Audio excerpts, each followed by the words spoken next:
engines for quieter, more fuel-efficient planes.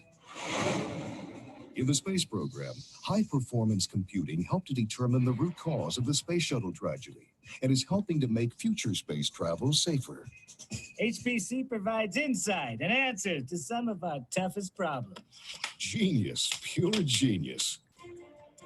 In a world of constant global market pressure, we must focus on innovation as a key component of our competitive strategy.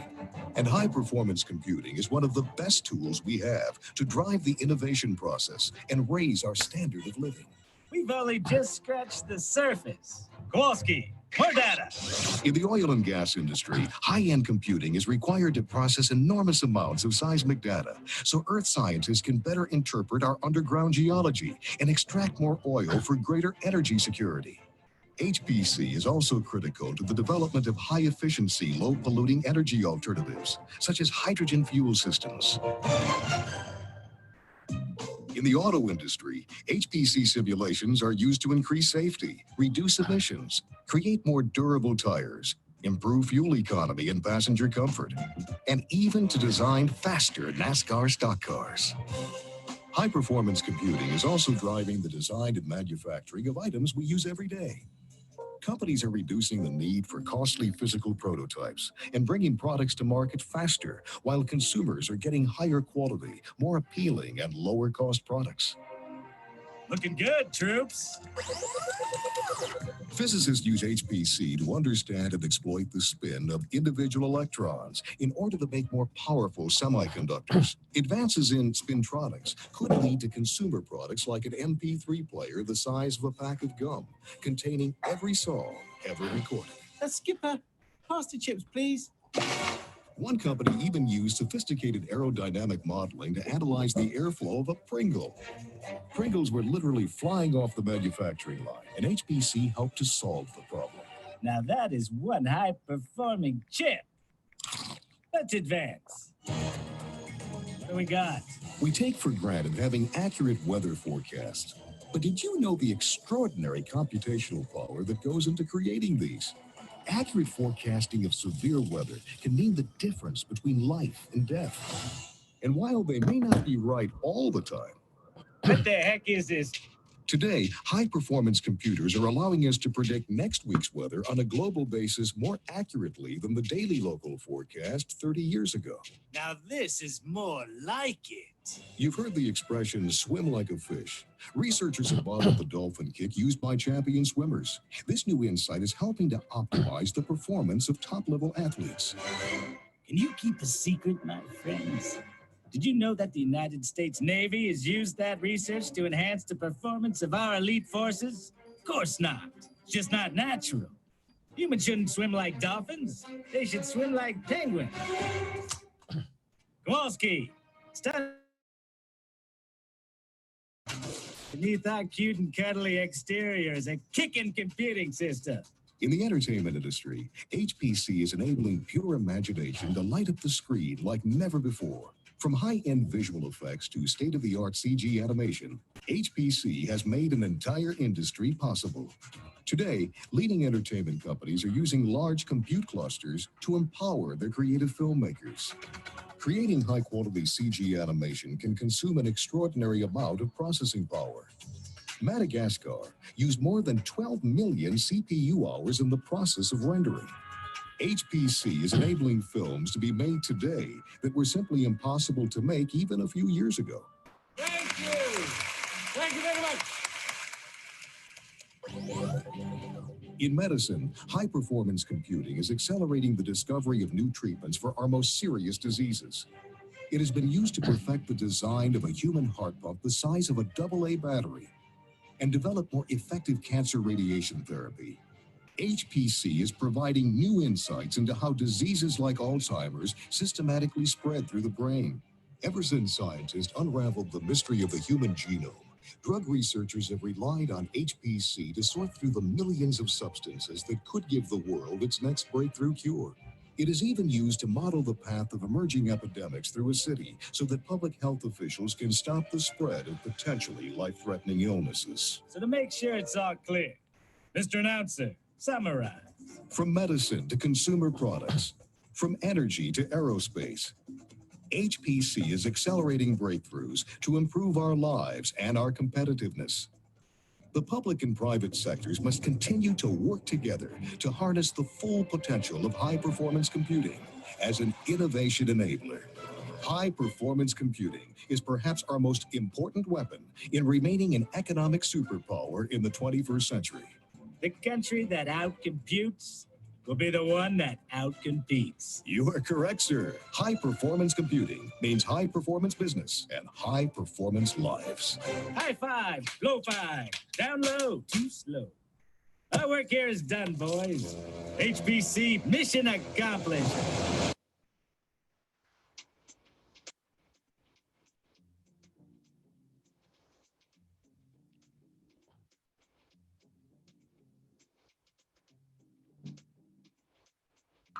Jadi, why? Bukan.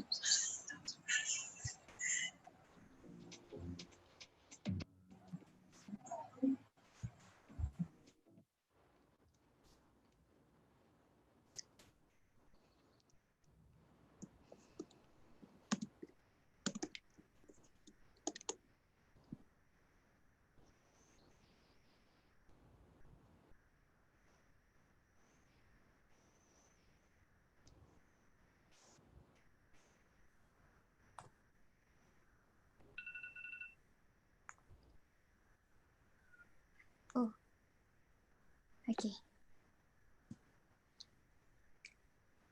Welcome everyone back. Hope you had a good break. We now proceed with the next agenda of the event, the invited talks. A friendly reminder to all our invited speakers that we may interrupt you during the last 10 to 15 minutes of your talk on the time remaining.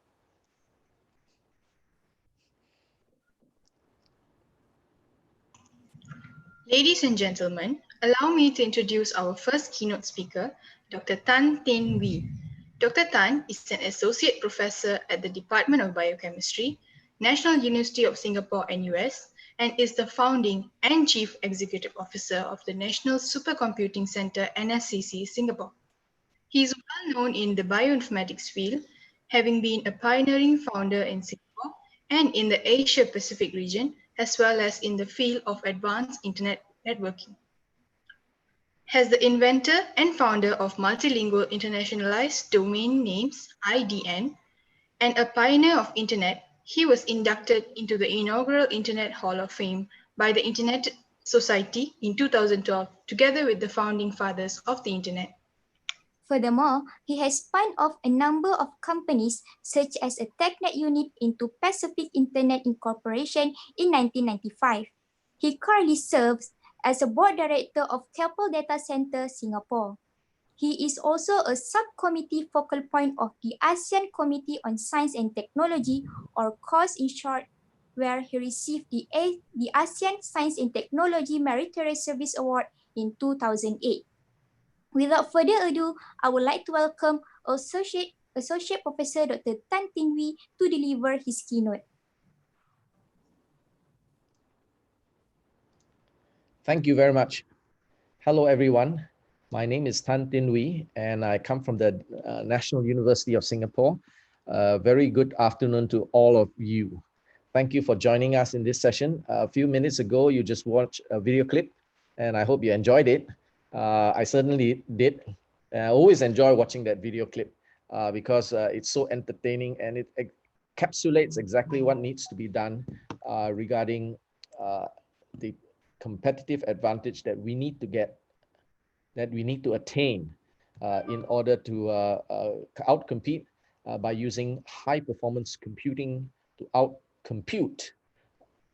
So also in most areas, economics, we need to apply this important point to our own area of interest, and that is bioinformatics.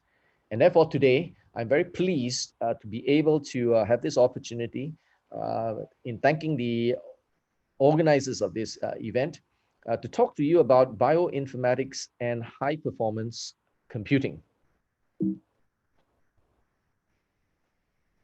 Now, if you cast your mind back to the 80s, that was when the word bioinformatics was coined. And it represented the intersection of the biological sciences with computing and information science. Over the decades, we have seen the evolution of bioinformatics progress into something called high throughput bioinformatics. From 2010 onwards, that confluence of high throughput next generation sequencing, together with machine learning and subsequently deep learning and all that aspects of artificial intelligence, coming together with hardware development in terms of high performance computing, moving from terascale computing to petascale computing, and soon to exascale computing. This has resulted in something called high throughput bioinformatics, which I believe would be a real game changer going forward. But even more interesting about this is that the future of bioinformatics is headed towards the direction of high performance computing, for the very reason that the intersection of high performance computing from petascale to exascale with even newer technologies such as 5G, neuromorphic computing, and quantum computing will herald a new era of high performance bioinformatics. Not only that, one should also be aware that computational and structural biology have been around since the 70s. And since that time, things have been evolving towards the direction of using high performance computers, in particular supercomputers, in order to expand the scope and scale up the performance of structural biology and computational biology modeling and simulation. All this is coming together, woven into a thread of development that pushes the field of life sciences and bioinformatics, structural biology and computational biology closer towards medical informatics and towards healthcare outcomes. In other words, this translational process of bioinformatics is inexorably pulling us towards a future whereby healthcare outcomes will be enhanced by the work we in this community do today. You have watched this video, and in this video, you have seen that the statement, to outcompete, you need to outcompute using high performance computing. So it means that even though some of us who have attended this morning's lessons have realized that we can do bioinformatics straight off from our laptop, no problems. We already have 4 cores or 6 cores or 8 cores well within our reach. But in the field of bioinformatics, will be progressively transformed by high performance computing that uses tens, hundreds, and thousands of cores in order to accelerate the work that we are doing in order to achieve more than what we ever dreamt possible. Not just in bioinformatics, but the combination of bioinformatics together with structural biology and computational biology in moving from data science, data intensive and data driven science to combine that with modeling and simulation as well as the structural biology that some of us are familiar with. So I have been dealing with bioinformatics for the last 30 years or so. But more recently, in the last 10 years, I've been asked to run the National Supercomputing Center of Singapore as a national research infrastructure. Even though I did not have the capability or the know-how to do so, to run a supercomputing center, I took on this job because I knew that it was important for me at this stage of my life to learn a new technology in order to enable bioinformatics, the field that I grew up with, to be transformed.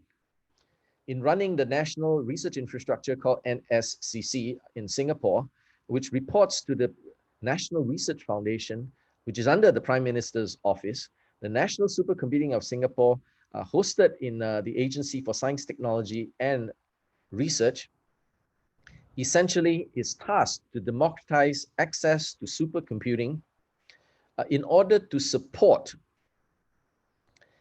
Singapore's R&D initiatives, attract industrial research and collaborations, and enhance Singapore's research capabilities. Now, in the first instance, in NSCC phase 1, I was able to build a 1 petaflop supercomputer. Now, going forward in 2020, going forward in phase 2 of NSCC, we are moving forward to 10, 15, possibly even 20 petaflops of computing power. Now, some of us may not understand and may not have got our heads wrapped around what do you mean by 1 petaflops, right? Well, essentially, with a 1 petaflop system, I have something like 1,288 nodes. I have large memory nodes that are in the order of terabyte range. I have 13 petabytes of storage. I have high-speed InfiniBand interconnections of up to 100 gigabits per second. So the total number of cores in this supercomputer at 1 petaflop, and remember, I'm now going towards 10 to 20 petaflops as we speak. We are talking about something like 31,000 cores. Large memory node in the order of up to 6 terabyte RAM. So you can see the business of high performance computing in impacting on our research can be tremendous if and only if we understand how to take bioinformatics software applications and scale them up to this level of computational power and think of solving problems that we have never ever dreamed of before. It takes a new generation of bioinformaticians, such as you yourself, who is listening on this, to be inspired by this possibility and to consider this a serious possible career path that will take you for the next, that will carry you for the next 10, 20, possibly even 30 years.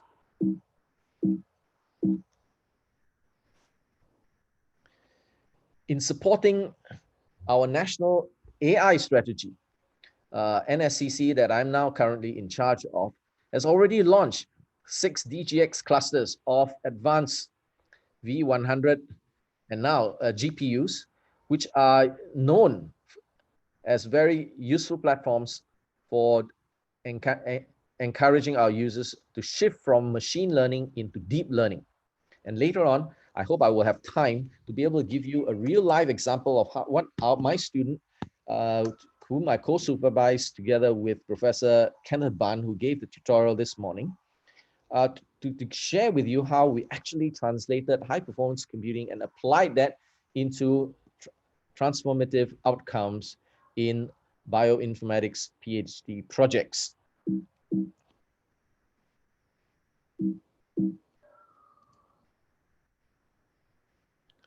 Now, in supporting the National Precision Medicine Initiative, we have integrated our software together with hardware, not just integrating it with huge storage that large sequencing projects require, but also to integrate that with a high throughput computing cloud system.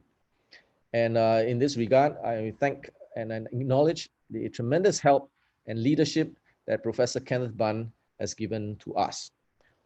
In a nutshell, the huge sequencing farm that we have at the Genome Institute of Singapore is now directly plugged into our supercomputer, such that the data that's being generated by the sequencing farm is directly written into our 13 petabyte storage system and immediately flowed as part of a workflow into a computational pipeline that generates the basis for us to carry out genome informatics analysis, as well as integrating it to form the basis for doctors to carry out precision medicine.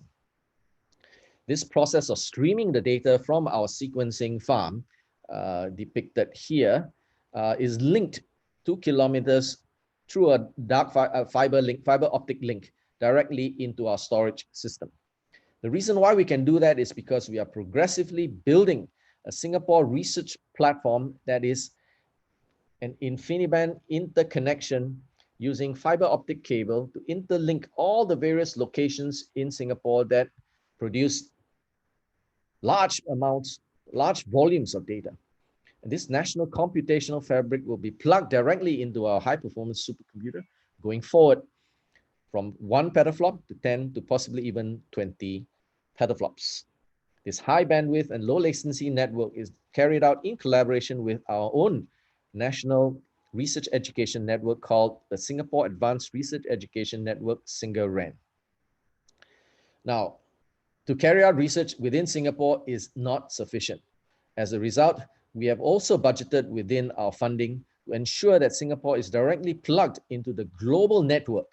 Here, we are talking about 100 gigabits per second network that interlinks Singapore with Europe going westwards and eastwards through Japan, Hong Kong, into the US. We are also linked through the north and soon to China with also this kind of high performance 100G link. As of late last year, we are now interconnected with Australia 100G. So whether it's north, south, east, or west, Singapore is now directly a strategic hub whereby the moment you connect into Singapore, you can access all the rich data sources at incredible high speeds, whether it be coming from the Giant network in Europe or the Internet 2 network in the US, or the rich supercomputing power that Japan and China today are leading lights in, or even to Australia, where a lot of genome projects are already ongoing. This allows us to connect Singapore and Asia into the global landscape of high-performance bioinformatics computation to access world-class computational services. Why do I say this? Because as of last month, Japan became the host to the world's fastest supercomputer. I remember I said I only run a 1 petaflop supercomputer. Japan now has something like 400 petaflops. And next year, China, Japan, and the US will be launching their exascale, 1,000 petaflop. Imagine 1,000 times the computational power of the supercomputing center that I currently run and trying to upgrade to 10, 20 petaflops. This exascale initiative will be dawning upon us very sooner than we think. And therefore, all of us in the bioinformatics community must start to think how we can make use of these numbers of cores of compute power. If my 1 petaflop system is 30,000 cores, the Taihu Zhiguang supercomputer in China is something like 3 million cores. The one in Japan is another order of magnitude higher. Can you imagine how many cores will be available when we finally reach the exascale? In terms of precision medicine, supercomputing has allowed us to scale up from 10K genome project to 100K project, deciphering the Singapore population genome is one of the targets that we have. In an ambitious project to map the human brain by 2024, the International Synchrotron for Neuroscience has launched at the Asia Pacific Strategic Enterprise, codenamed Synapse, is one of the world's top brain mapping connectome projects. Now, we've all been talking about bioinformatics, doing analysis of one-dimensional sequence data. But these guys are using supercomputers in order to create a comprehensive, ultra-high resolution 3D map of the human brain using supercomputers, integrated with huge data generating devices called synchrotrons, in order to shine bright lights or beams of light onto brain slices in order to map the connections of our neurons in our brains, in order to help us understand our brain, the workings of the human brain better. This could well be one of the grand challenges of life sciences, to be able to understand how our brains actually work. This is a collaboration from 6 countries: Singapore, Australia, China, Japan, South Korea, and Taiwan, and possibly even more nations joining in as well. And we're talking about 6 synchrotrons in this region, together with 6 supercomputing centers, including the RIKEN supercomputer, which is today hosting the Fugaku supercomputer, the world's fastest supercomputer. All of us in the life sciences and all of us in the bioinformatics community must be prepared for this transformation. In Singapore, we also are tackling the serious problem of COVID pandemic. And we need to model the airflow, whether it is airflow towards our entire country, to our townships, to our blocks of apartments where people live in, right down to the hospital bedrooms that we house our COVID patients. We need to understand, for example, how modeling and simulation using supercomputers can minimize the spread of disease as well.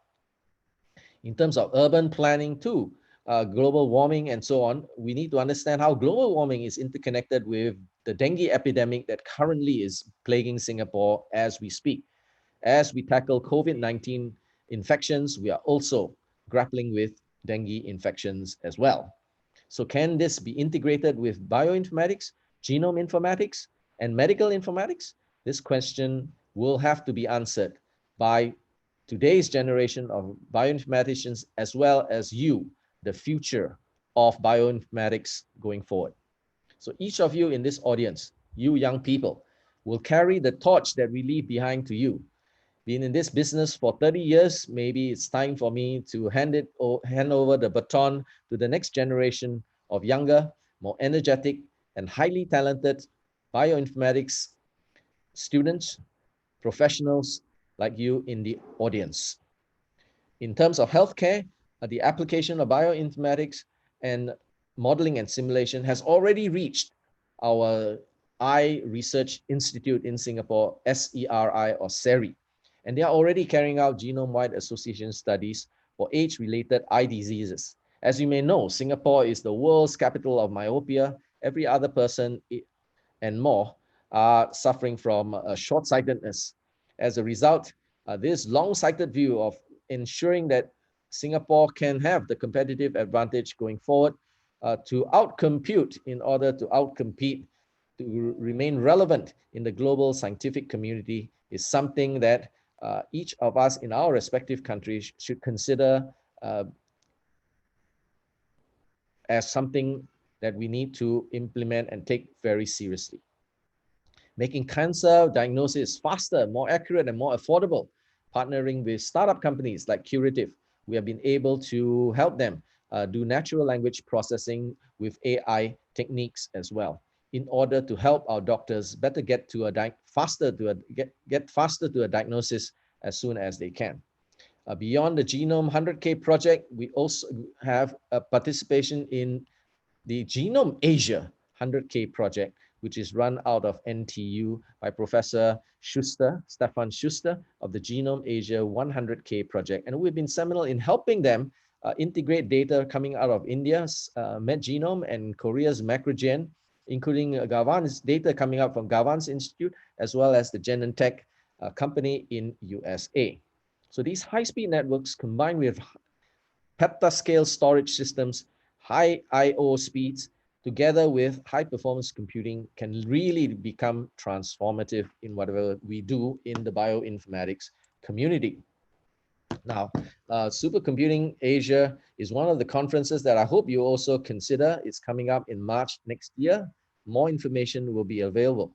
We are also organizing competitions such as the HPC AI competitions, which the next speaker, Mr. Gilad Shainer, will be talking a little bit more about. And that hopefully will continue to stimulate our student communities to participate actively in learning and competing with each other to become better than the world's best. Finally, I'd like to illustrate with you a very important example of how we translate high-performance computing to our run-of-mill PhD programs. Here we have Professor Kenneth Ban, who will be saying a few words about this particular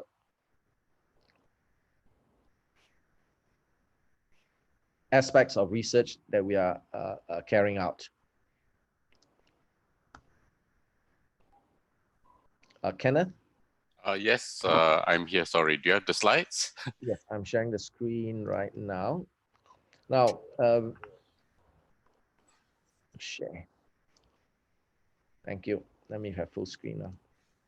So this is a project which a collaboration with myself and Kenneth Ban, Professor Kenneth Ban, and our graduate student, Ma Hao Ran, who is working on this project on CNN learning model for taxonomic assignment of human viruses. And this is particularly important in COVID times.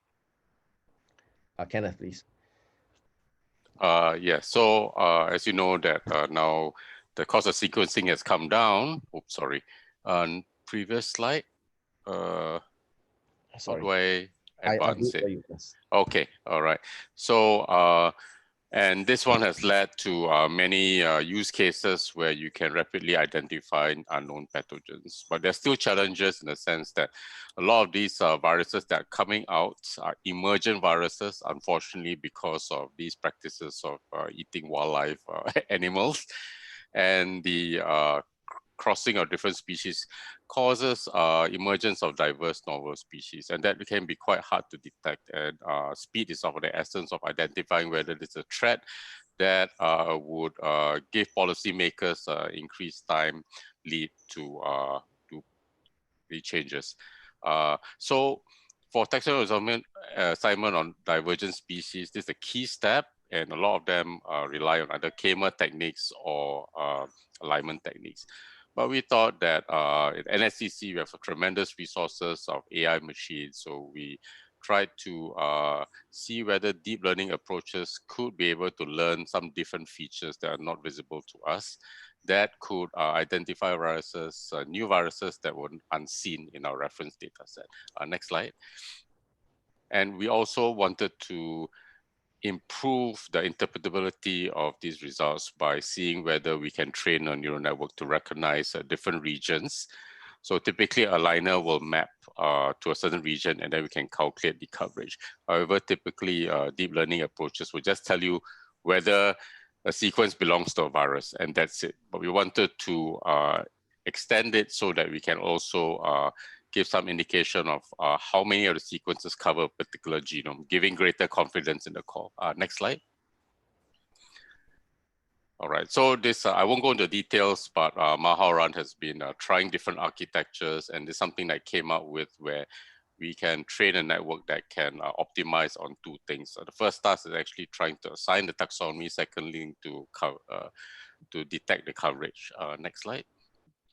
So Ma Hao Ran came out with this strategy, and his data set was very large because we had to permute all the different combinations to introduce synthetic mutations.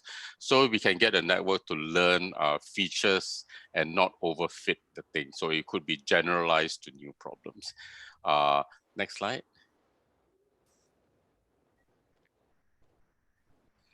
So what he did was took the current taxonomy of viruses and then augmented the thing. So we ended up with a lot of Kmers, the data set, and then we trained it on the machines at NSCC. So this one, some of the training actually took quite a long time because each cycle would run for maybe half a day, so that we needed to get many cycles or epochs before we could get the accuracy that was acceptable. Next slide. So these are some of the machines that were used, and we were also using in combination of NUS and NSCC as well. Next slide. So you can see it's 120 hours on just one Volta node using early stopping strategy. Can you imagine that if we can further train our learning system in order to come up with even faster approach that can do real-time learning as well? Thank you, Kenneth. All right, thank you. Next.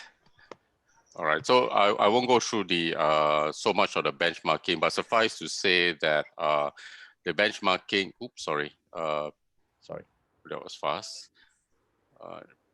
Okay, benchmarking. So I think this is the important bit where a lot of the aligners, sometimes you just can't beat on speed, but the reason why this was developed because we wanted to detect divergent species. So what Hao Ran did was actually it was trained on the existing data sets before COVID-19 came up.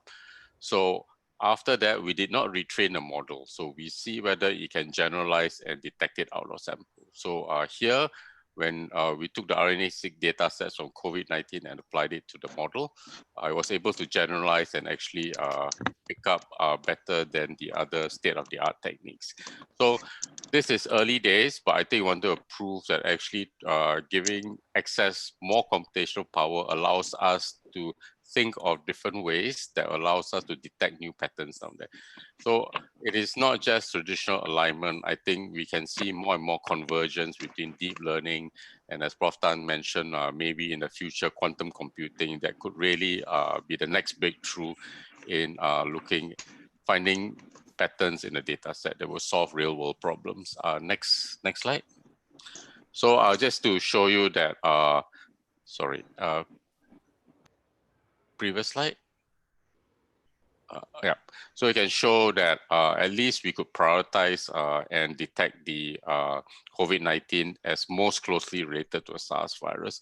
So despite the divergence, and initially when this virus first came out, there was some debate about what it was, but we were happy that when we ran it, it could predict out of the reference sample the high confidence. So you can imagine that as we move this prototype into a larger data set and allow real-time learning for new data sets, then we envision a system where we could use high-performance computing, AI, to have a biosurveillance network to be prepared for the pandemic. So imagine that if we can sequence, find it quickly, policymakers can act quickly, and we would not be in this state that we are in now. So I think the last summary slide is needless. It's just a reiteration of what we said. So I hope this was a demonstration that having access to high performance computing, deep learning machines would open up new vistas for exploration. Thank you. Thank you very much, Kenneth. I really appreciate you coming on board. If there are any questions, we're now open for questions for a few minutes. I know we are over time now. I'll hand over to our organizers for the Q&A session. So the upshot to conclude in a nutshell is that all of us in the bioinformatics committees must start thinking parallel programming. We must understand how to scale up our applications. The software that we write must now be add on the element of parallel programming, parallel computing, in order to leverage on the tremendous resources that are now available to all of us. So with that, on that note, thank you, all of you. You made a good start this morning by taking part in Professor Kenneth Bun's talk and workshop. And I myself attended it, by the way, and I learned something new all the time. Thank you, Kenneth, and thank you to all of you for joining in this session. And I hear there are 93 of you out there in the audience coming all the way from Africa as well. Welcome, and thank you for your kind attention. Thank you for the talk. Sorry to interrupt. There's some question. There's one question there in the chat. Perhaps you may want to answer that. I'm looking at the chat right now and looking at the questions. Yeah, I guess this is from Hendrik. Yeah, this is from Hendrik to everyone. I guess he's referring to Kenneth's presentation. Is this work published? If yes, can we have the link for further reading? Thanks for your answer in advance. Yeah, so Hauran is a PhD student. He's in the process of submitting his work and then preparing for a presentation at the International Society for Molecular Biology, the International Conference for Computational Biology, ISCB. And he is in the process of putting together a paper to be published. Yeah. Any questions for on the technical aspects for Hauran? Is Hauran online? You want to say something, Hauran? Yep, I think I see him online. Yes, I see him online too. Can you promote him to?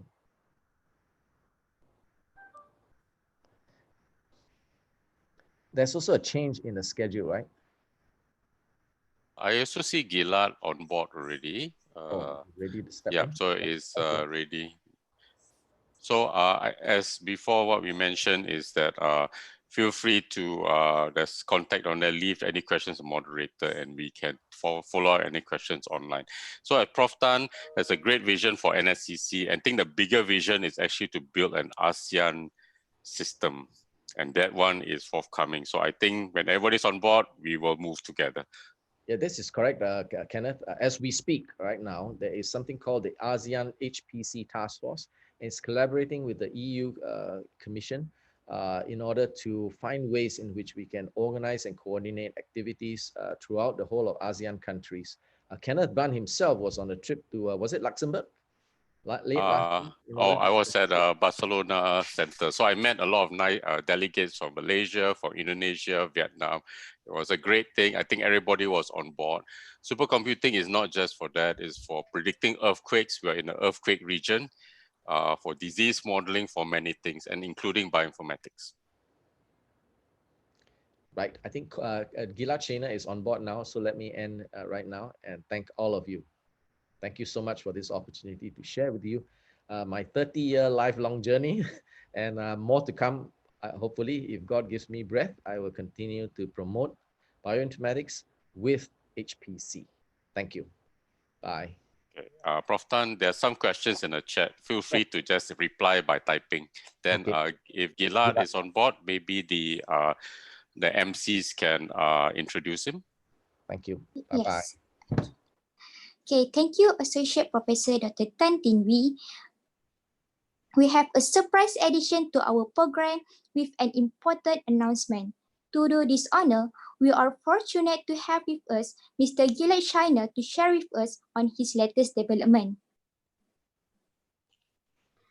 Mr. Gilad Shainer serves as the Senior Vice President of Marketing for Mellanox Networking and at NVIDIA, focusing on high-performance computing, artificial intelligence, and the InfiniBand technology.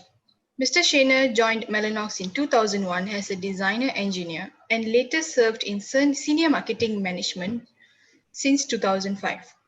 Mr. Shainer serves as the chairman of HPC AI Advisory Council organization, the president of UCF and CCIX consortiums,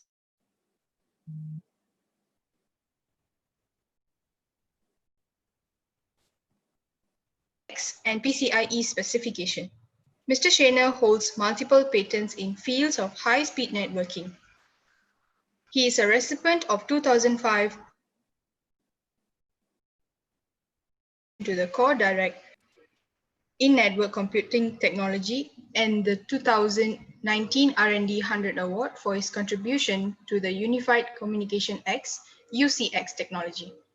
Gilad Shainer holds a MSc degree and a BSc degree in Electrical Engineering from the Technician Institute of Technology in Israel. We now invite Mr. Gilad Shainer to deliver his point of speech.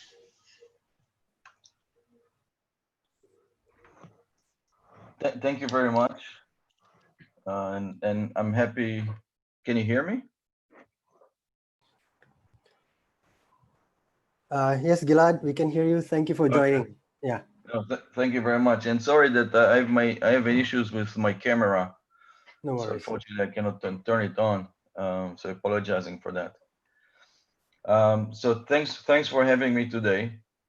It was a long introduction at the beginning, but to make it simpler, I'm chairing the HPC Advisory Council organization that was established in 2008 with the mission to foster HPC and AI education and usage around the world. The HPC Advisory Council is a non-profit organization that includes more than 400 member companies, universities, research laboratories, government labs, commercial companies, software companies, and so forth, all coming from the high performance computing area.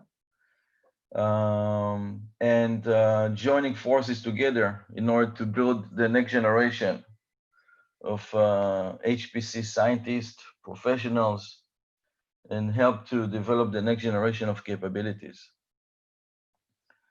The HPC advisor or HPC AI advisory council is managing multiple activities on an annual basis.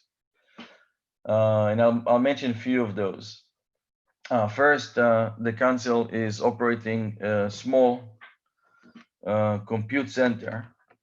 And on that compute center, we are running our own research and developing material that explain how one can build their own HPC centers, how to run different kinds of applications from the different area of high performance computing, how to optimize those scientific applications, how to take advantage or how to set the right system, the right compilers, the right libraries, which libraries will affect what, with the goal to optimize performance and to improve efficiencies of running applications, and helping actually to look on areas where application can be optimized or modified to take advantage of the next generation of capabilities that are coming. And helping also to understand the differences between new or different architectures or new technologies that are coming to market. Beyond our own usage of the center, we're also having or opening the center to remote access, free of charge, for anyone that needs to do his own testing, development, benchmarking, and so forth. The center is small. It's not in the size of the center of Singapore, obviously. And the motivation is not to run things in large scale, but to be able to understand the differences between the different technologies. And therefore, we have small setups that includes different kind of hardware elements and so forth. So that's one thing. The second thing is that we are running conferences and workshop and courses at different kind of universities.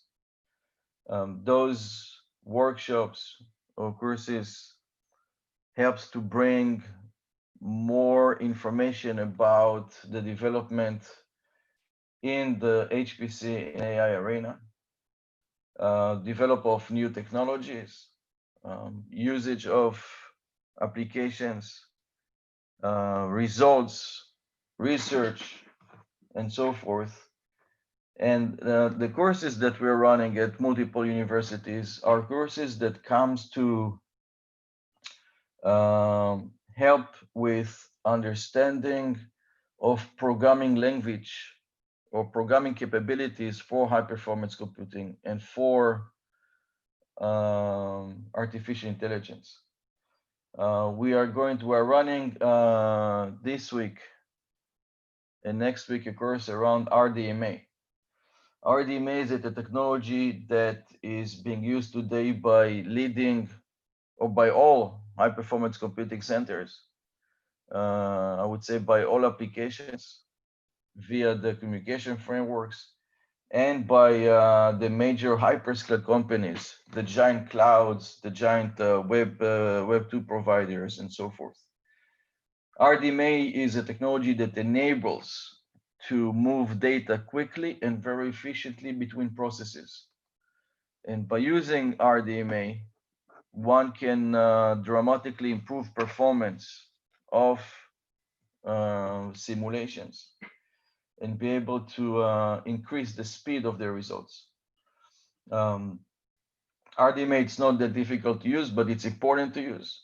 And that's what the infrastructure provides. And in order to make sure that people knows how to use it, we are running courses, and that's the course that we're doing today, or running this week, last week, next week as well, as part of it, which include many universities and even commercial companies have joined and joined the course. So we have courses with conferences around the world. And a third element is managing competitions. competitions between universities that enable teams that are coming from different universities to compete with one another and showcase their knowledge and usage of high performance computing in running different kind of workloads and applications. Those competitions are not just the competition by itself, but once we organize a competition, it's multi-months of a process in which it does include different kind of courses or ability to learn and train and understand, which leads to an actual competition where the students can showcase their capabilities, their knowledge, and their achievements. The council is managing the student cluster competition that happens every year as part of the International Supercomputing Conference in Germany. This year, due to the situation, it was done online with the support of NSCC Singapore. And that competition gathers 14 teams, which are the best teams around the world, including winning team from regional competition in China or in South Africa or in APAC or in the US, to a competition around the usage or running scientific applications and demonstrating who can improve or optimize performance to the maximum. We are also managing together with NSCC Singapore the APAC AI and HPC competition, which is bringing that competition into the APAC region. And we have many teams that participate there. And we're also supporting competitions in South Africa, and we're supporting competitions in other places. So if you combine everything together, you can see what the HPC Council is doing. So everything we do is free of charge. Everything we do is based on people that volunteer their time, companies that sponsor the work, and partnerships with centers in order to create and build and foster the next generation of scientists, the next generation of developers, and the next generation of technology. Now I'm very happy that the HPC Advisory Council is going to join forces here. And first, we will offer a few workshops on high performance computing, few workshops on the technology that enables to improve the productivity, the performance, the capabilities of bioscience applications. Courses that will bring information about the technologies that are being used today, the technologies that will come in the future, the software interfaces, and how to utilize the technologies in order to improve our capabilities. So that's one thing. There will be some multiple speakers from different areas, from the infrastructure area, from the software area, from the software frameworks area, which will help to bring more information and more knowledge around that. It is important to understand not just the software side or not just the hardware side. It is very important to understand both. Once you understand both, you can actually improve the capabilities of what we're doing. The council is being part of several co-design collaborations, which brings together both the people that design the technology and the people that runs the software or create or runs the simulations, and fostering co-development, because that's the only way that we can drive the next level of capabilities. The better the technology is, the faster we can run simulations. And then we discover problems that will require faster technology. And then a faster technology is being developed, which enables to run those more complex problems, but then you discover problems that you need a faster technology. And the better you create the synergy, the better you create the collaboration between the two sides, the better that you do co-design, that will bring us to technology capabilities and simulation capabilities that will make our life much safer and better on Earth. So we'll bring those courses as part of the collaboration here. And I do hope that many of you will be able to join. The more you know about the infrastructure, the more you know about optimization, the better research, better scientist you will be. So that's one thing. The second thing is that we will announce a competition. We will announce a university class competition that will be dedicated to bioscience applications. The competition will be managed together with the support of NSCC Singapore.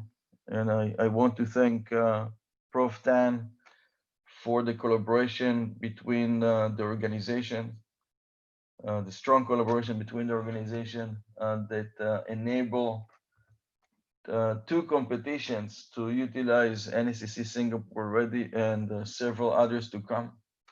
So we want to express our great appreciation to what NSCC Singapore is doing, and to the importance that they are giving for the development of the next generation of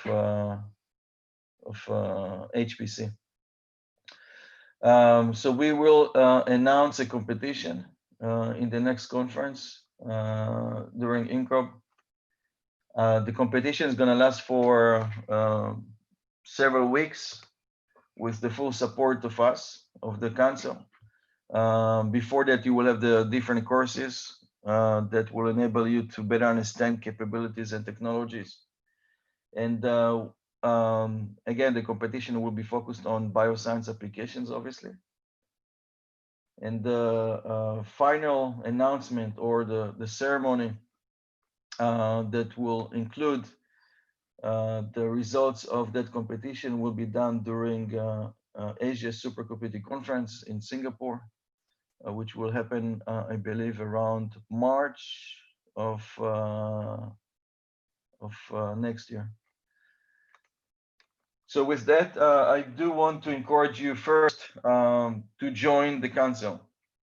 You can join the council as individuals, and joining the council is free of charge. And by joining the council, you will get closer access to the council activities, and you will be able to leverage that for education, for learning, for knowing about the new technology that are coming. So that's one thing. The second thing, I do encourage you to join the courses that we will run, and understand and better understand the full aspect of an HPC supercomputer, from the hardware and the software. And I can tell you that great scientists are the ones that understand not just the problem that they want to solve, but also how to solve it, and what are the means that exist. And by doing that, you can do wonders. And the last part is to join the competition once announced. It will be a great experience, following teams that compete since 2010 in diverse competitions.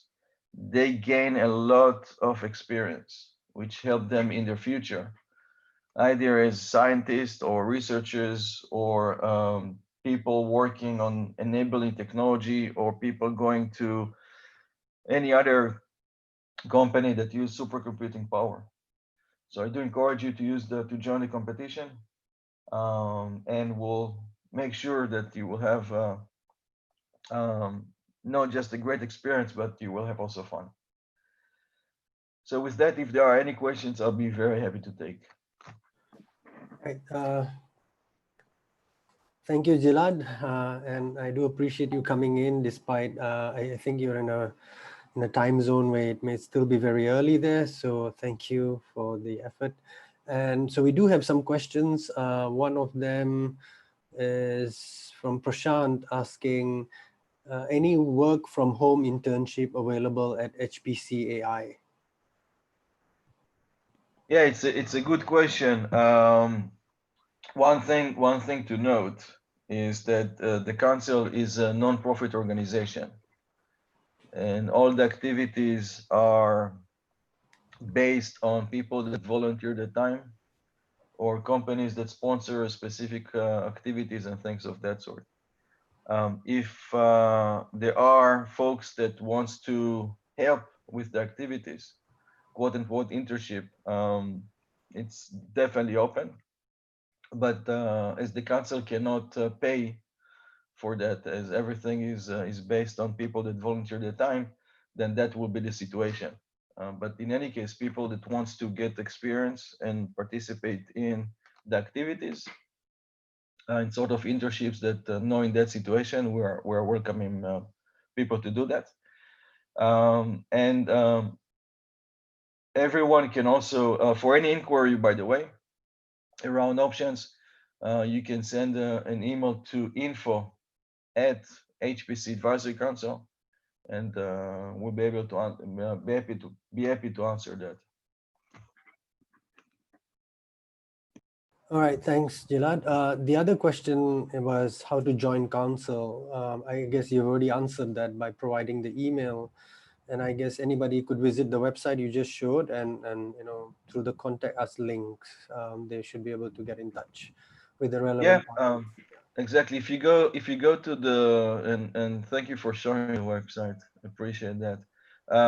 If you go to the hpcadvisorycouncil.com website, you will find a tab for members, and on that tab there is a small PDF or short PDF to fill, which includes your name and how to reach you. And by having or sending that form with your information, you can join as a member. No fees. The council is completely free of charge to be part, and it's completely based on people that volunteer their time and so forth. Leaving the council is get done in a simple way, of course, but I never saw that. So I encourage you to join, and yes, it's just a simple form on the website to fill and send to us. All right, thanks, Gilad. So just to sum up, we did mention early on there will be a surprise announcement. So Gilad was our surprise talk, and this was a bit of a last-minute arrangement, but I'm really happy that he made it and he was able to share with you about the HPC AI Council. Just to sum up or reiterate some key points. So with regards to the BWF workshops, that we mentioned earlier. So for example, I'm sharing my screen now. You should see these workshops. So we were planning, after the essential introduction to Linux and introduction to Python, there would be, I think, 2 workshops that the council would offer to train people on the HPC platform. So they will be ready for the competition that is planned to be announced during INCOB. INCOB is a conference, a bioinformatics conference that is planned to be held from November 25 to 29 this year. So we hope to announce the competition then. Hopefully by then our participants should be done with the workshop and should be ready to partake in the competition. We would encourage those individuals who took these 2 courses and who did well to partake in the workshop, the HPC workshop. Of course, we'll open it to others also for direct admission into the workshop. The HPC workshop and for the competition will be open to all. And the prize ceremony is planned to take place in 2021, March, during this Supercomputing Asia conference, which happens in Singapore. So that's the plan with regards to preparing the life science or bioinformatics or biology, the bio community of scientists, researchers, so that they are more HPC ready. I think more and more we need the compute power. I had a student who had a project, and without the compute, we would have taken 7 months just to finish some data processing. And we want to be far away from those kind of situations. We want to be able to solve those problems as quickly as possible. Imagine a student waiting 7 months just for data to be processed. So luckily that didn't happen. Student managed to finish much faster. So that's the kind of reality we want to bring to the community at large. So thank you so much, Gilad. And before we end, we have about a minute. Prof Tan, do you want to add in or say anything? And before that, I think Prof Tan has kindly shared all the relevant links. So please explore them. Thank you for that, Prof Tan. And we will also share this link on YouTube, so others who are seeing us from YouTube can have access to these links. Prof Tan, any few words on the announcement? I'm fine. It's already 2:30 and it's time for Professor K.C. Lun. And all of you must pay close attention to this gentleman. All right. Who is my mentor. And he has been the past president of the International Medical Informatics Association. He was the one who introduced me to this. Thank you.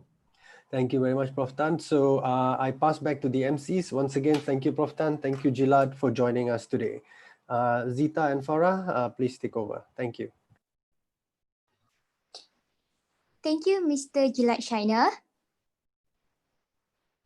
Before moving on our next talk, a friendly reminder to all our invited speakers that we may interrupt you during the last 10 to 15 minutes of your talk on the remaining time. Now for our next keynote speaker for today is Dr. K.C. Lun. Dr. Lun is the Chief Executive Officer of Gateway Consulting, Singapore, which he founded in October 2006 after retiring from a rewarding career in academia that spanned over 31 years. Prior to his retirement in 2014, he was an associate professor at the Department of Community, Occupational and Family Medicine, National University of Singapore, NUS, from 1988 to 2001. He was also the Director of Medical Informatics Research Program, NUS, from 1996 to 2001. He was also the Professor and the Vice Dean for Academics at School of Biological Science, Nanyang Technology University, NTU, from 2001 to 2005, Professor and Director for Double Degree Program in Biomedical Science, NTU, 2005 to 2006, Dean of Biological Science, MTU, 2006 to 2010, and a Professional Fellow Health Informatics at the Department of Information System, School of Computing, NUS, from 2010 to 2014. Dr. Lun is also a retired professor from NUS Duke Graduate Medical School, Singapore. Furthermore, Dr. Lun served as the president of the International Medical Informatics Association, IMIA, from 2001 to 2004, as well as the founding president of the Asia Pacific Association for Medical Informatics, APAMI, from 1994 to 1997. Over his long academic career, he had also served as a consultant to various international agencies, including the WHO and the United Nations Development Programme. In recognition to his contribution to the development of medical informatics, both nationally and internationally, Dr. Lun was awarded the Singapore International Award in 2001, the prestigious Excellence for Singapore Award in 2002, and the IMIA Frontier Grammy Award of Excellence, apologies if I mispronounce it, in August 2017, being the first Asian to be accorded the honor. Without further ado, I would like to welcome Dr. K.C. Lun to deliver his keynote. Can you all hear me? Thank you for the very kind introduction. I forgot to ask you to revise my introduction. Now I've lost about 10 minutes for my presentation. I apologize for that. But really, it's way too long and I really don't quite deserve that. And also every time I'm at a session with Professor Tan Tin Wee, he always embarrasses me. He call me his mentor, but really Tan Tin Wee has actually helped me in a lot of things. First introducing me to the internet, and without Tin Wee, I would not have achieved some of the things that I have managed to achieve in my lifetime. So thank you, Tin Wee. First of all, thank you for the very kind introduction, and also to thank the organizers of this colloquium, especially Asif for inviting me to give this presentation. I'm going to give a very general presentation on things that I've been very passionate about over the last 5 to 8 years. So without further ado, let me launch into my presentation. So I hope I can share screen. Let me try it. Okay, you should be able to see my slide now. Give me a second. Okay, so let me get started with it. Now, I have decided to call this presentation the strategic importance of data-driven culture in healthcare. This is something, as I mentioned, that I've been very passionate about over the last 5 to 8 years because of the increasing availability of data, and healthcare being one industry that has lots and lots of data, but unfortunately, lots and lots of data, but unfortunately, not many people have the ability or realize the full potential of data in healthcare. Now, before I introduce the data analytics in healthcare, let me just talk about things in general. Today, we are actually living in a very interconnected world, and much of the work that we do now, whether we do learning, whether we do buying, selling, banking. I do a lot of purchases, for example, on AliExpress. I hardly go to the Sim Lim shopping center now. I just buy from online, and they have items delivered to me, even though the cost is extremely cheap. So I don't know how they do that, but I get things delivered directly to me, which is really excellent. So we do a lot of learning, we do a lot of buying, selling, banking. We can do internet banking now in the comfort of our home. Recreation, social networking, social interaction, communicating with one another, either Facebook or email, and so on. And a lot of things can be done online. And the common denominator for all these activities is data. I'm not sure how many people do realize that, but the common denominator is data. And not just data, but lots and lots and lots of data. And how big is the data we are talking about? Well, it has been estimated that every day we create 2.5 quintillion bytes of data in our daily transactions. Now, to give you some idea, we have heard of megabytes, gigabytes, terabytes, petabytes, but what is really quintillion bytes of data?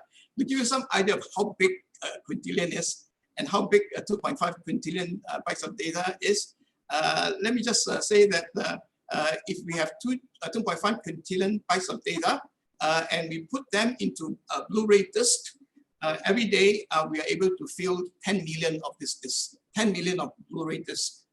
And if we power the Blu-ray disc one on top of the other, all 10 million of them, the height that they will produce is 4 times the height of the Eiffel Tower in Paris.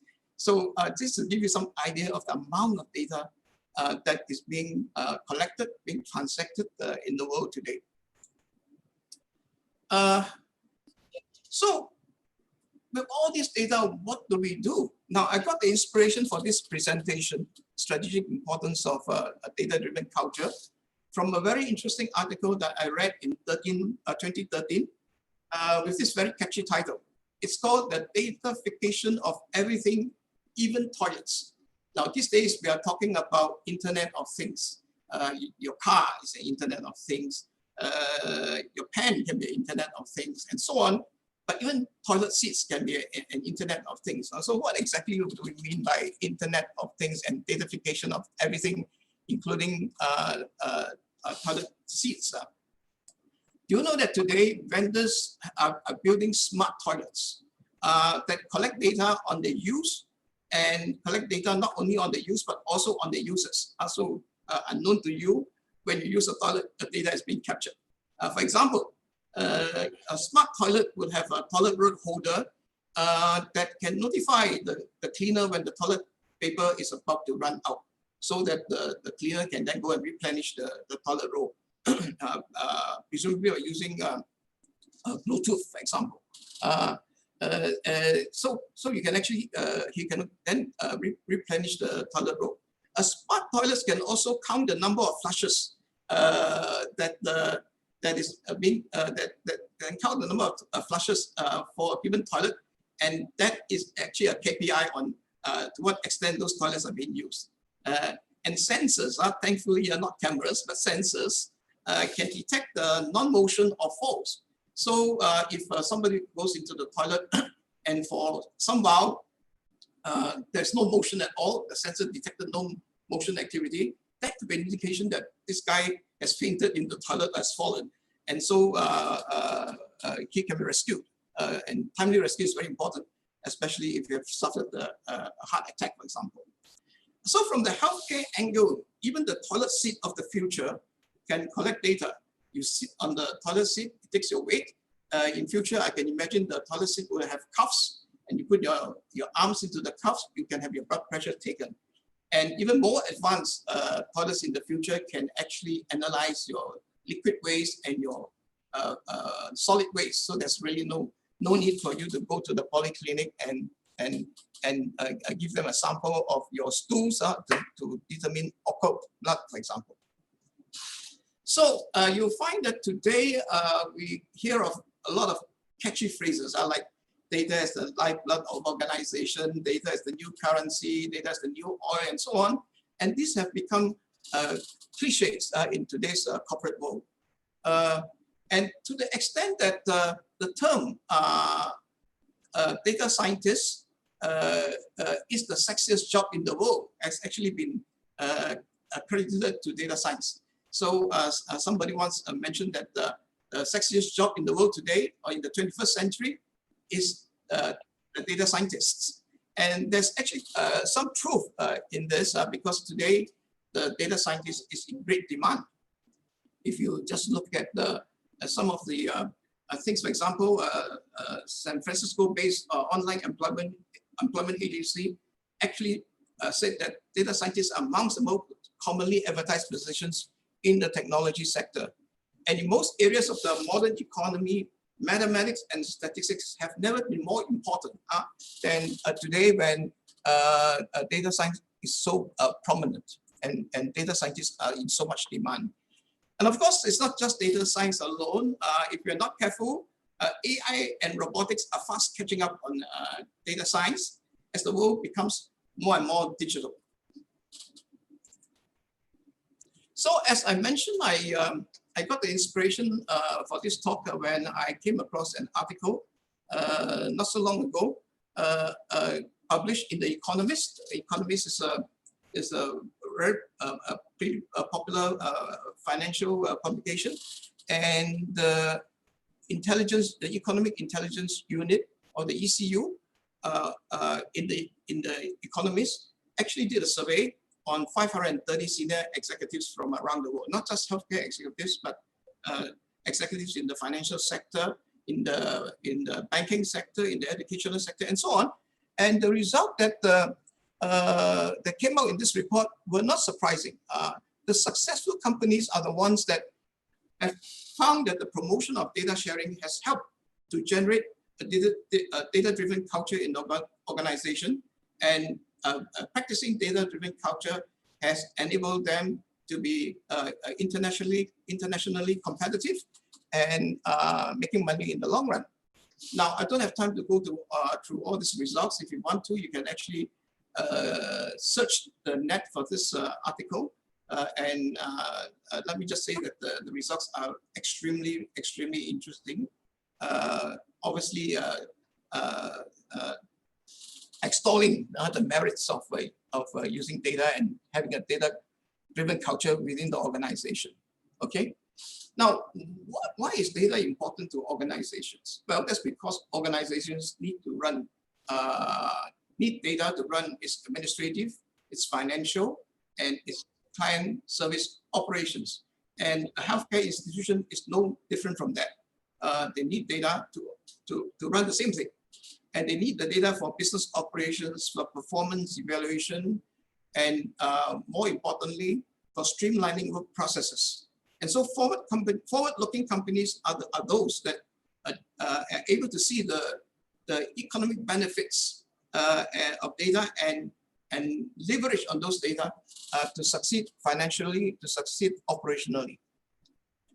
Let me give you an example of business intelligence. If you've attended analytics courses or conferences before, you'll probably have heard of this, that Target Superstore, which is one of the major superstores in the United States, they actually engaged a team of statisticians.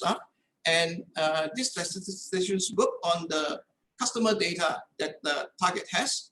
And then they realized that a certain group of customers show patterns in buying things like vitamins or items that are related to pregnancy. So for example, they are buying vitamins relating to zinc and magnesium, which are vitamins that pregnant people will take. They are buying pregnancy test kits. They are buying baby milk bottles, for example.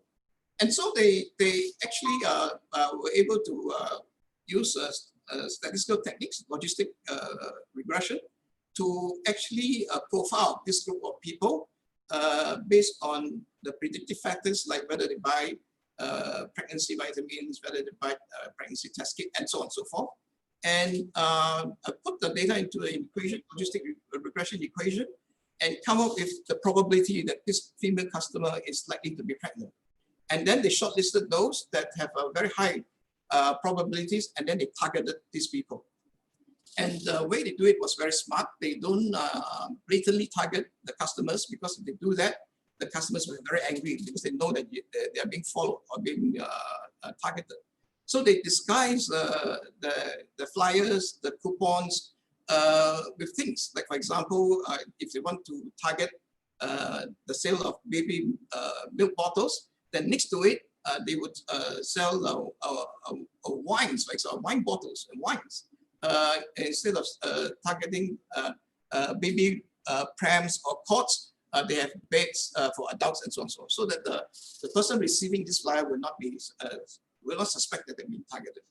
And so it was estimated that Target actually made $1 billion out of this exercise, and all because they see the ability to leverage on the data and use the data, practicing data analytics for business. And this is a very nice example of business intelligence that I used to tell people. So healthcare now, let's come back to healthcare.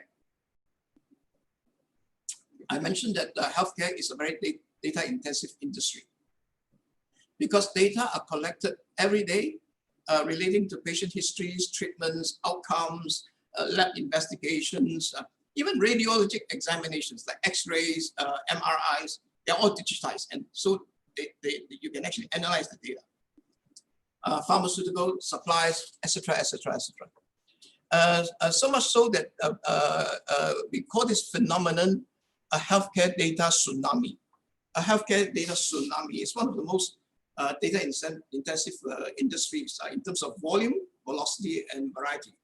So we identify big data, essentially data that satisfy the 3 V's. Big data obviously must have the volume, but it also has it must have the velocity.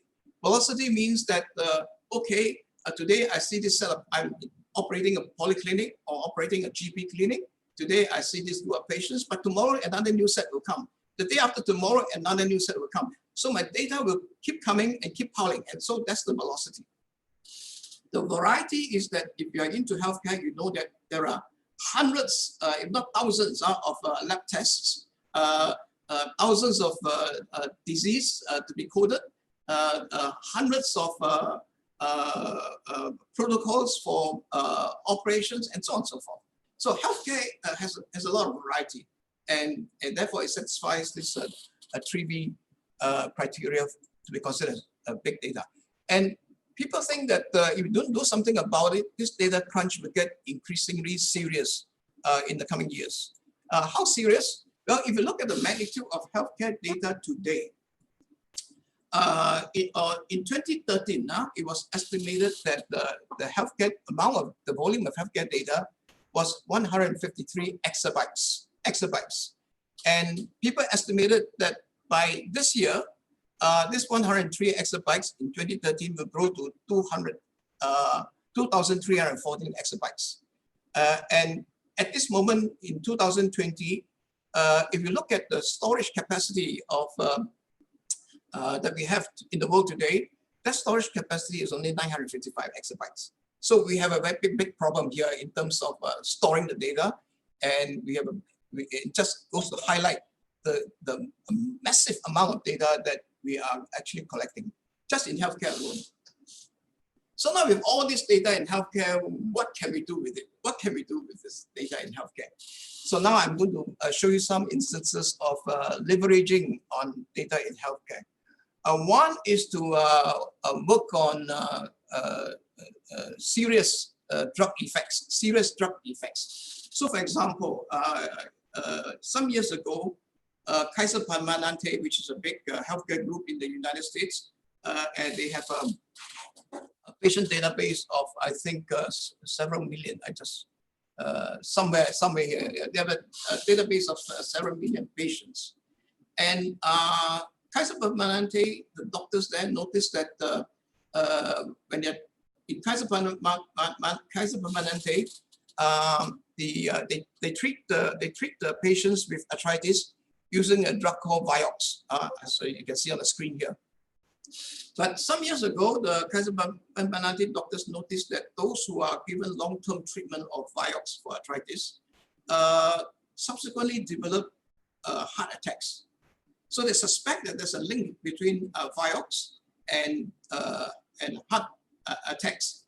And to see whether this is so, they look into the extensive database of 1.4 million members, and they found that there's a correlation now between Vioxx and sudden cardiac death. They found that those who took Vioxx, the patients who prescribed Vioxx, were more likely to suffer a heart attack or sudden cardiac death than the competitive drug, which is called Celebrex. And so they highlighted this to the Food and Drug Administration, and Food and Drug FDA verified this. And so in 2003, I think, Vioxx was taken off the shelf, and Merck, the pharmaceutical giant that was actually marketing Vioxx, actually had to comply, and they're no longer selling Vioxx, and that cost them a lot of money. Another example of the use of data in healthcare is in clinical analytics. And I give you an example from my friends in Hong Kong, the Hospital Authority, who are applying logistic regression again, just like Target, but this time they're doing it in healthcare, to actually look at the readmission risks of elderly patients. In Hong Kong, there is a very high readmission risks of elderly patients for various reasons. Your elderly patients have multiple ailments, chronic diseases, poor compliance of medication. They don't follow instructions, okay? And so they get readmitted unscheduled. And so the readmission risk was very high. And of course, the readmissions cost money. And so Hong Kong Hospital Authority wanted to do something about it. How to reduce the readmission risk amongst the elderly patient.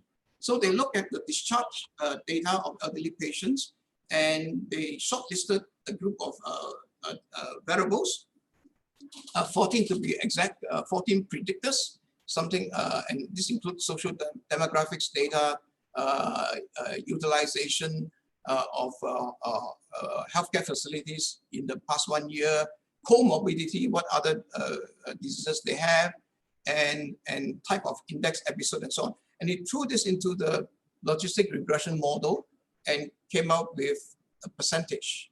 And that percentage measures the risk of readmission amongst these elderly people. And then what they did was you set a cutoff point, and for those above this cutoff point, they monitor them very closely by having a call center and calling up the shortlisted patients every day to monitor them closely, check whether they have taken medication, what is their blood pressure today, and so on. And they reckon that as a result of doing this, they're able to bring A&E attendance down to 24%, emergency admission, readmissions to 26%, and so on. And this is a success story for Hong Kong, again, leveraging on data. Another example of leveraging on data in healthcare is to measure performance. In healthcare, there are two things that are paramount importance: quality and safety of care. Quality of care is very important, but equally important is safety of care, because you don't want to harm the patient, you don't want to kill the patient. And so people would then develop the KPIs to monitor the quality and safety of care. These are called key performance indicators. And there is a very, very good document for measuring quality and performance using KPIs. And this is actually produced by the Irish authority. It's an excellent document. If you're ever tasked to develop KPIs for your organization, whether it's healthcare or some other area, then I would recommend you to read this document.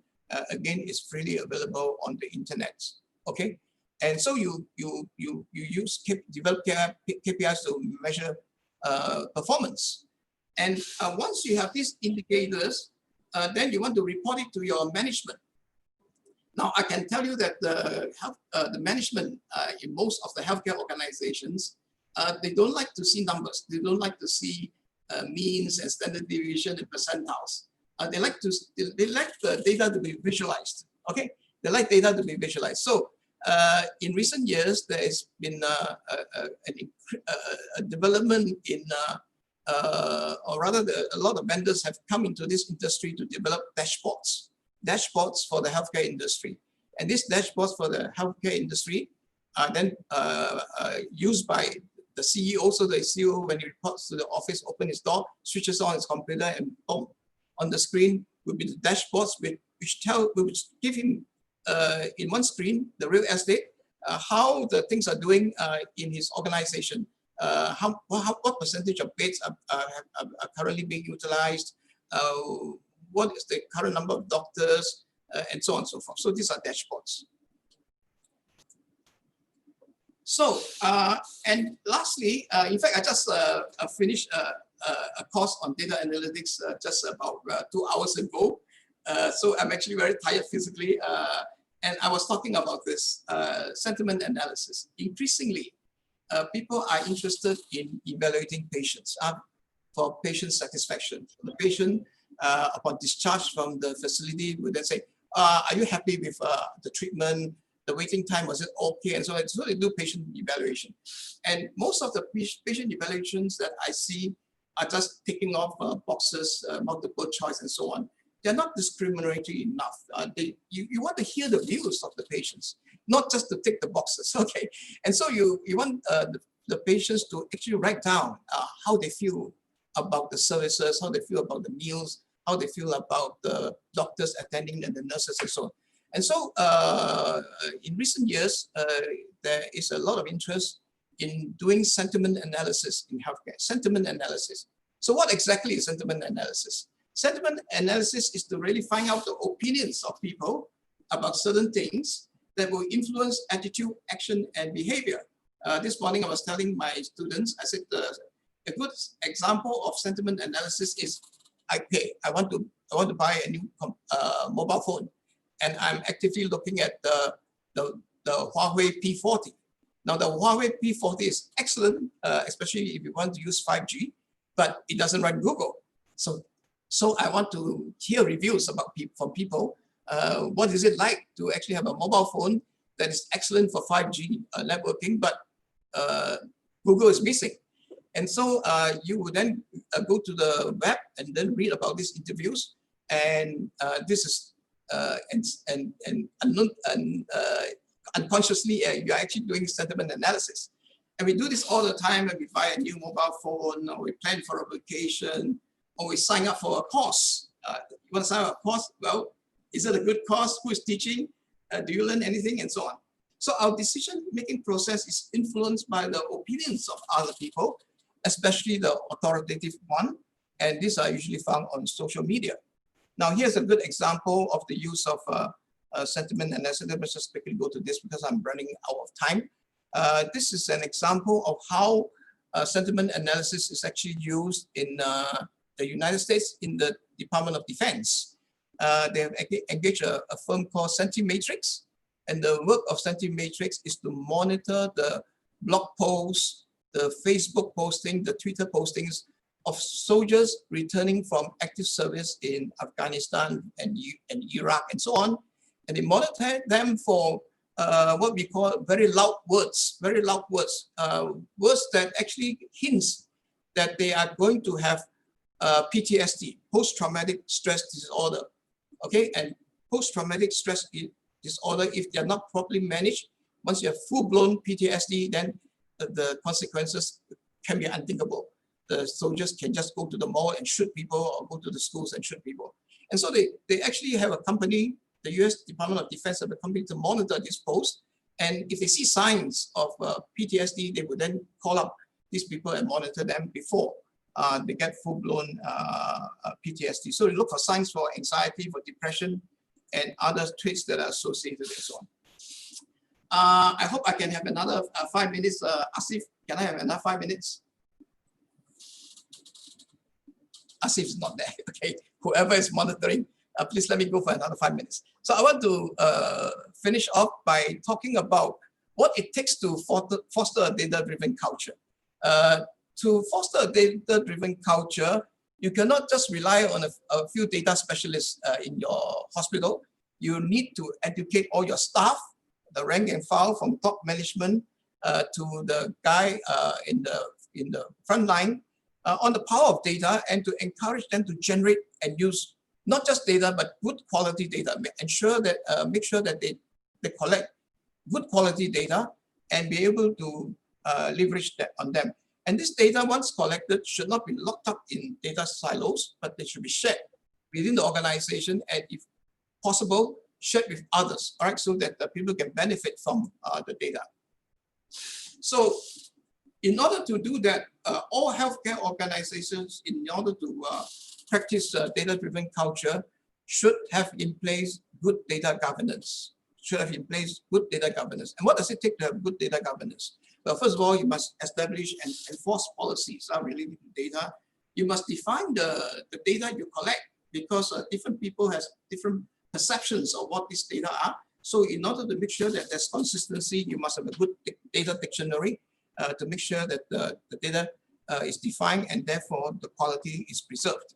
And you must inventorize, classify, store, and utilize the data assets. And I found on the internet a very useful checklist. Just ask yourself, what data do we have? Do we have data dictionaries, etc., etc. I want to point out this one. Do we have data audit? This is very important because recently, Singapore had a very serious problem because our HIV data, the entire HIV data set was compromised. And that's because the person in charge of the HIV data running the program has a gay partner, and that gay partner is an American. And unwittingly, he shared this data, entire HIV set, to his American gay partner, and that gay partner subsequently released it on the internet, and that was a very, very serious breach. And I shook my head when I read this. I said, this would never have happened if there is proper audit. Proper audit means you look into your data set every now and then and see who is downloading data. And if you go into your data set and suddenly find that one day somebody downloaded the whole data set, something must be wrong. There's no reason, even the person in charge should not download the entire data set. So if had there been data audit, this would have never taken place. So I can't highlight enough the importance of data audit, all right? So today, data scientists are very much sought after, and it's not just identifying data scientists and getting them to come on board. but people also have the problem of retaining the data scientists, because the data scientists know they're in demand, and therefore you have to treat them with tender loving care. Tender loving care means make sure that they have a good working environment, their pay rise, and so on. And the good ones, it's reported can command starting salaries as high as MBA grads in the United States. So we need to have a strong, we need to build up data scientists, and that's why I'm running a course in Singapore, and this course is supported by our IMDA, Info Communication Media Development Authority. And this course is supported very generously. They pay for 70% of the course fee, and the participant merely has to pay for 30%. Or if the participant is over 40, 90% of the course fee. So it's very generous. And the idea is to actually to build skills. This is for skill development, skills capability of our workforce, our IT workforce, to go into data analytics. And to go into data analytics, you need a very strong foundation of statistics. This article says that this is from the American Statistical Association. It's a very serious journal. Most of the time, the articles are unreadable, but this one is quite readable. It says that statistical thinking is the bedrock of data science. In other words, statistical thinking or statistics really is the foundation of data science. That you want to do data science, you must have a foundation of statistics. Okay. As I mentioned, in Singapore, I run a course on data analytics, focusing in the area of healthcare. So on this course, I teach principles of data analytics. I teach principles of statistics. But more importantly, I teach research designs. You find that there are very few courses on data analytics, even fewer if you look at data analytics in healthcare, that actually teach you research designs, that actually teach you how to collect samples and what sample size you really require, such that your results are rigorous, scientifically rigorous, and so on. So I teach sample size, I teach statistical power of a test, and most importantly, I teach you the skills to use a statistical package. And the skills and the statistical package that I teach here makes use of R. And so I teach a little bit of R, but I teach the graphic interface of R called R Commander, and we have a plugin called ECR. If you want to know more about this course, this is the URL. I think I run out of time, so I want to conclude by saying that there is really a whole lot of data out there, and we should be making use of the data. We should leverage on the data, and in healthcare, we should leverage on data to advance healthcare, and the time to do that is now. Thank you very much.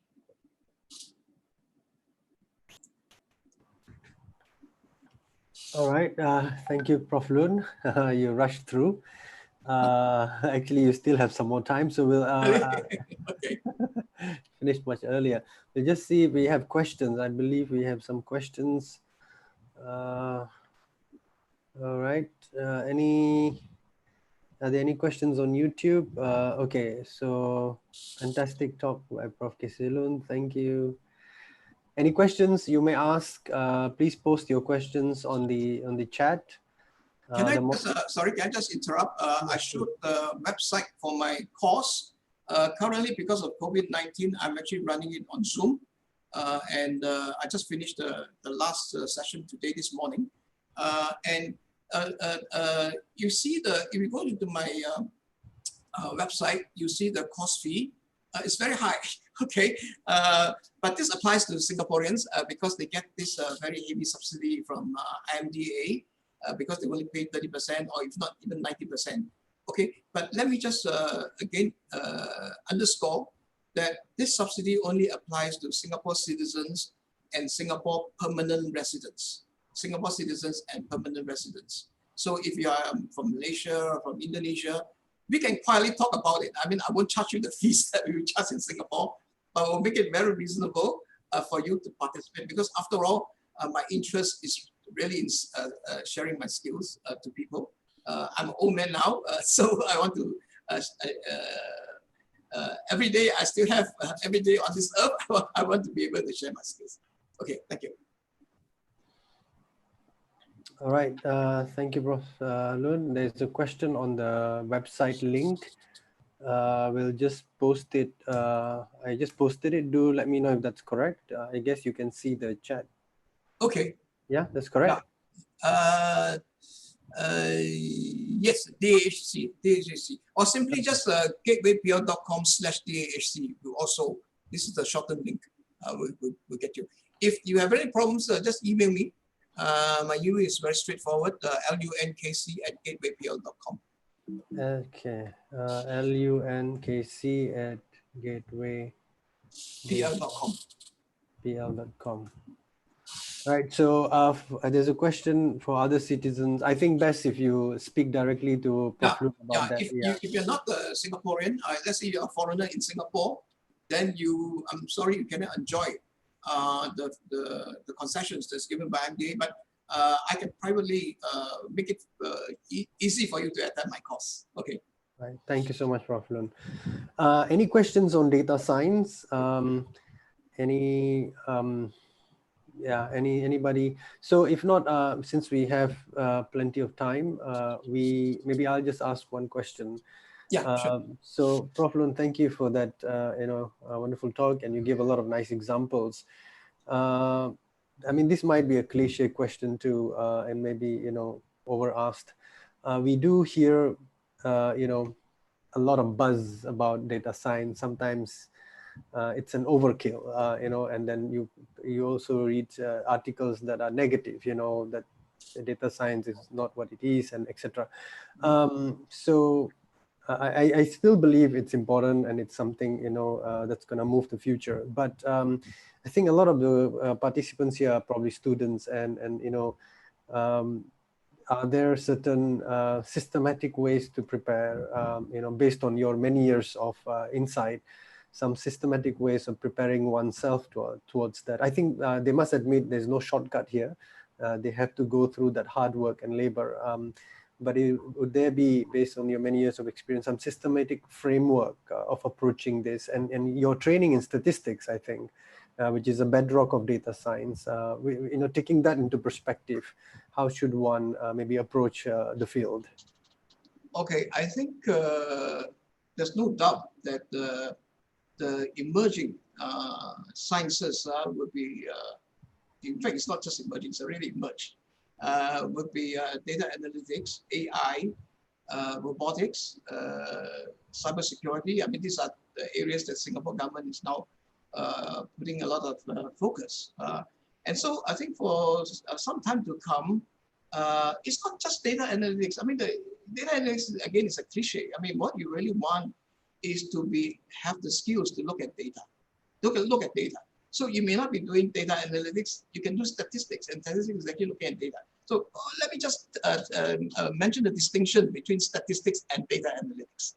A lot of people are very confused about it. They think they are doing data analytics, but no, they're just doing statistics.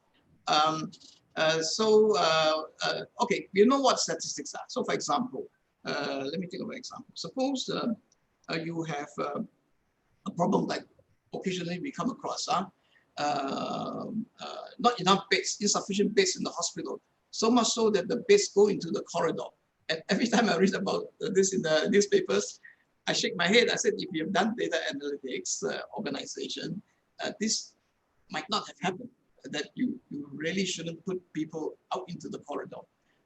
If you properly manage your bed occupancy. And so when you have that kind of situation, you have to analyze why. And to analyze why, you have to gather statistics. Okay, the patients who are currently occupying beds, what kind of diseases are they having? Which department are the ones using the beds, and what's the percentage distribution, and so on and so forth. So use the data to analyze the situation. Once you've done the analysis, then you know where the bottlenecks are, and then you work on those bottlenecks to improve on the situation. So the statistics will give you insights into decision making. So what do you, having the statistics now, seeing the problem now, what should I do in order to alleviate or minimize the problem? So I have the data at hand, I work on the data, And those data will then give me insights as to the next steps that I should take in order to relieve me of the problem. And so the statistical, the insights what do you call it? So the actionable insights that you take, plus the statistics, they are all the framework of data analytics. So data analytics is not just statistics. Data analytics requires statistics, but it is more than just statistics. It's really acting on those statistics. I mentioned about the dashboards and so on, acting on those statistics to give you insights and to see what action needs to be taken. So like, for example, dashboards are CO dashboards are, many of these dashboards are like your tachometer in the car dashboards. And so when you see the, for example, fuel tank, your fuel tank, the arrow goes into the empty region, and that empty region is highlighted in red. So when it goes into red, that means that you have to do something about it. So that needle that goes into the red is actually done by looking at data, but the action that you subsequently take is part and parcel of your analytics. Okay, you analyze it, you realize that you must take some action. Otherwise, your car will stall on the road and you need towing service. Right, thank you, Prof. Loon. We have a few more questions from RS to you. From my understanding, assessing healthcare data in Malaysia is very hard. How is the environment like in Singapore? Equally hard. Equally hard. On one occasion, I was very shocked when one of the participants, a doctor in the hospital, he wanted to do a research, and he wanted to actually go into the hospital patient database and filter out those patients that actually he managed. Okay, so let's say he's a dietitian, he's an endocrinologist, and he wants to do some research on type 1 diabetes. Okay, and so he says, okay, let me go into my patient database in the hospital, and I've actually contributed to the treatment of diabetes and type 1 diabetes. Now I want to do something more about type 1 diabetes. So I want to now filter that database and retrieve my patients with type 1 diabetes. And you know what he told me? He said, in order for me to do that, I have to pay the organization to get the data. So imagine your own data, you have to pay to get your own data. This is I'm telling you the truth. I don't know, Prof Ma will be served on me as a result of saying this, but at least at that time when this doctor told me, it's true that you have to pay for data. And so I would advise people who are actually collecting data and using electronic medical record system, EMRs or NEHR, and so on, before you load the data up into the central database, you keep one set yourself, okay? So that if in the event that you want to work on your own data, your own patients, you don't have to pay anything. All right, thank you for that. The other two questions, the major challenge is availability of healthcare data, which you just talked about amid a lot of regulatory policies such as GDPR. How do research community overcome this challenge in generating real-time solutions to the actual healthcare medical data related issues? Find a godfather. If you have somebody powerful to help you to open doors, well, that's it. I mean, okay, jokes aside, suppose you want to do something called COVID-19. You want to do some research on COVID-19. Everybody now is very excited about COVID-19, and everybody wants solutions to COVID-19. So if you have a good insight on the development of a vaccine for COVID-19 or a treatment for COVID-19, or identifying asymptomatic people and so on, then you say, okay, let me look at, I want to put my hands on COVID-19 patient data. Well, this is an occasion. This is the opportunity now. Once the opportunity is gone, that's it. 5 years now, when COVID-19 is no longer the issue, you say, now I want to access the COVID-19 data, you come against a wall. But this is the time now, strike while the iron is hot, carpe diem. And jokes aside, okay, and also if you want to do that, work with somebody who is very much active in COVID-19, for example, work with NCID, National, was it NICD or NCID? National Institute for, NICD, National Institute for Communicable Diseases in Unboxing. If you work with them, provided, of course, I mean, they don't just work at any Tom, Dick, and Harry. Your project must be good. Work with them, I'm sure you would be given access to COVID data. All right, thank you. I think the next question is quite related, similar. What are the challenges to get public awareness consent in collecting healthcare data? That's one. And the next one, is there any open public data related to public health availability or available in Singapore to be used for research purpose? Okay, that's a good question, but also always bear in mind that healthcare data is usually very, very sensitive. And people are reluctant to share, and even if they are prepared to share, it will be anonymized. But of course, we have read reports that even no matter how strong the anonymization is, there are ways to actually track the identity of these people. In fact, on my course, I tell people the distinction between primary data and secondary data. In the US, for example, they are very much prepared to share public health data and even clinical data with the public. And so if you go to the various sites in the US, you can actually download very, very good data set, raw data set with good proper documentation, and then you can do your analysis on it. And this is what I actually teach. I want to give this message to all the young people who are listening to me now. If you are in academia, we are familiar with this term called publish or perish. If you want to stay in academia and want to get promoted, you must publish, otherwise you perish. You're out of the system. And also, well, what does it take to publish? What does it take to publish? To publish, you need to come up with a research hypothesis, and then you apply for a research grant. You go to, in Singapore, we go to BMRC or just in general A-STAR, and put up your proposal. You're then competing with a whole lot of people for money, okay? And so you get a share, hopefully some share of the research pie, and then you then execute your research. So you recruit research assistants. If it's a clinical trial, you work with hospitals, blah, blah, blah, and collect the data and so on. And then after that, you analyze the data, you write it up, and so on, and publish or present at conferences. Now, how long does it take to do all this? It's just like drug development. Now, how long does it take to do all this? It can take you several years to do this. Okay. By the time you published, your opportunity, your window for promotion is gone. Okay. So I used to advise my younger colleagues, the way to do this is to actually look at secondary data, because secondary data are easily available, not easily maybe, but they are freely, some of them very freely available on the internet. Just have to know where the sites to go to, and then you download. So for example, I'm interested in some public health, you have a public health research idea.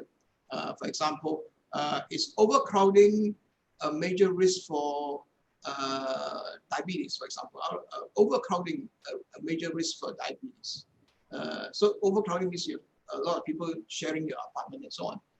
And so you just look for something very similar that's being done in the United States, public health nature, talking about overcrowding, maybe not diabetes, but something else, but preferably is diabetes. And then you just download that raw data set, which has proper documentation, which is have a metadata and properly curated. They actually spend a lot of money designing and so on and executing and so on. And it's all for your asking. You just download the whole data set, and then you use the data set to take a fresh look at this data set. You shouldn't analyze the data that they have already analyzed, because that would be plagiarism. Okay, that would be illegal. But you can also take a fresh look of things that they haven't or time to look at it from a different angle. And then you analyze the data and write it up. And what does it take? What's the duration for you to analyze, write up, and report? A fraction of what it takes if you would do the analysis yourself. And so that is a recommendation that I've preached to my younger colleagues in the university. Sure enough, I mean, in the United States, if you want to see, or in your study, you want to see whether there are ethnic differences. And the ethnic groups that we have in our part of the world is Chinese, Malays, Indians, and others. But in the United States, it's white and black and Hispanic and Asians. Okay, fair enough. We can't do separate or stratified by major ethnic groups in Singapore, but at least we can say, is there an ethnic influence? Is there an ethnic influence on diabetes due to overcrowding? Okay, maybe certain families. So when you say overcrowding, you may want to stratify by ethnic group or racial group. In the US, they call it racial groups. And so you just have to be clever enough to look at the data set, take a fresh look at how you should approach the data set, and then you have it. Now, I give you an example, just 2 minutes more. When I was a PhD student in Birmingham, I was in the room with a geneticist. And this geneticist focuses on IQ, genetics of IQ. Now, IQ is a very, very sensitive topic. And at that time, we were talking about England. You can actually start a riot by talking about differences in IQ amongst the ethnic groups in London. And so this guy, he doesn't do any experiment. He actually just leverage on data that people have collected. And you want to do genetics analysis, IQ or whatever, you look at twin data. Twin data are very useful for doing genetical study, whether it's IQ or whether it's something else. And so he has access to the twin data, and he looked at twin data from the IQ angle, whereas the people who collected this were looking at IQ from a different angle. And so he was able to write a lot of papers, and he was producing, it was like a paper producing machine, doing all sorts of genetic analysis on IQ data based on twin studies. And I recently looked him up on the internet, and now he's a professor and head of the genetics department in the United States, one of the top universities in the United States. All right, thank you so much, Prof. Loon, on sharing your past experiences relevant to the question. I have a lot of stories to tell. We can see, and just wanted to mention that the last two questions were from Hendrik and Tam Hong Wai. Thank you for asking. We also had one from Suresh. Thank you all, and RS, and so thank you all for asking the questions. And then somebody saying, Hendrik is saying, thank you for the answer, story, and interesting talk. So I guess we have come to the end of the talk session. So we want to join hands together to thank Prof. Loon for the wonderful, insightful talk and sharing his experiences. We hope some of the participants would be able to benefit from the workshop that you're doing, and I hope they will reach out to you to see how best they can join your workshop. All right, so do take note of the links provided. Thank you so much. I now pass back to our MCs to do the closing. Thank you. Right.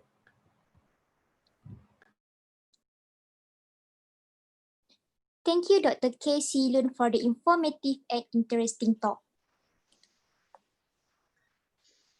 We are nearing the end of Bioinformatics Workshop Fiesta Colloquium. We thank everyone who was involved directly and indirectly in organizing this event. We hope the participants enjoyed the program, learned something new, and made some new friends, or at least gotten to know some new people in this field. As for MYBS participants, this is not the end yet. There's a separate discussion session next entitled Student Engagement Activity, the link for which was provided to you in your welcome email. Do note that this is MYBS specific activity, also open to participants who may not be students. Before leaving, please help us complete the feedback form. You can take the picture of this QR code to do so, or access the link that is provided in the chat box. We will give you 10 minutes to do so.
Please do take the time to complete the form. We'll really appreciate your comments wherever we didn't do so well or we did well. Good to know, so we can do a better job next time. Again, as I said, as part of the BWF, this is our first, going virtual on a larger scale. So your feedback would truly be valuable in making a difference in the future. All right, so I think we'll just wait for 2 to 3 more minutes to give you time to complete the feedback.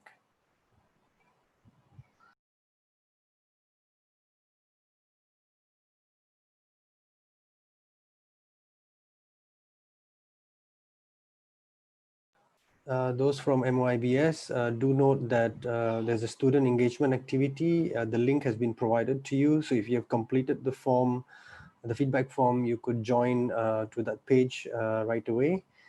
If you're still completing, take your time. The other session would start around 3:40 p.m. GMT +8. All right, so we'll Zita, 1 more minute and then you can do your closing. Thank you.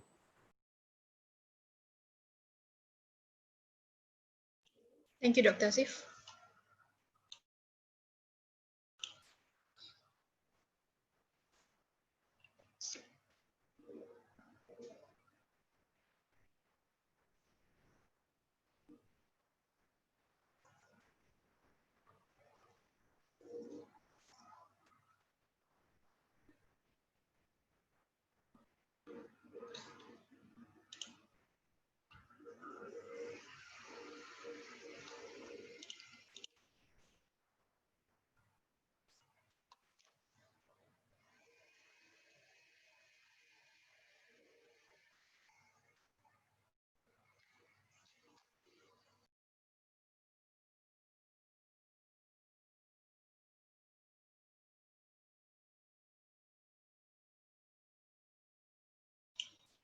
All right, thank you very much and hope to see you in our upcoming event.